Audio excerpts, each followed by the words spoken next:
সময়ের পালাবদলে বছর ঘুরে আবারও এসেছে মধুমাস খ্যাত জ্যৈষ্ঠ মাস। জ্যৈষ্ঠ মাসে দেশব্যাপী চোখে পড়ে নানান ধরনের ফল। প্রতি বছরের ন্যায় এবছরও গ্রীষ্মকালীন মৌসুমি ফলে ছেয়ে গেছে রাজধানীর বাজার।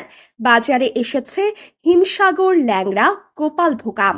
ঈশ্বরদীর লিচুর পাশাপাশি পাওয়া যাচ্ছে জাম, জামরুল, তাল।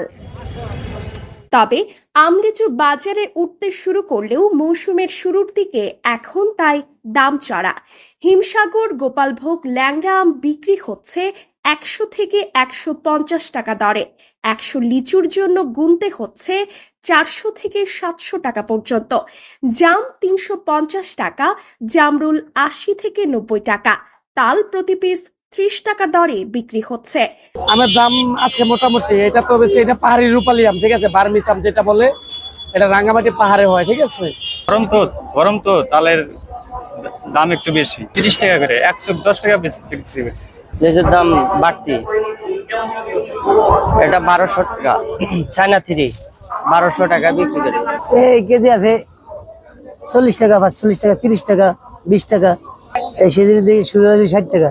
গরম বেশি হওয়ায় এবছর লিচুর ফলন কিছুটা কম, যার কারণে বাজারে দামও কিছুটা বাড়তি।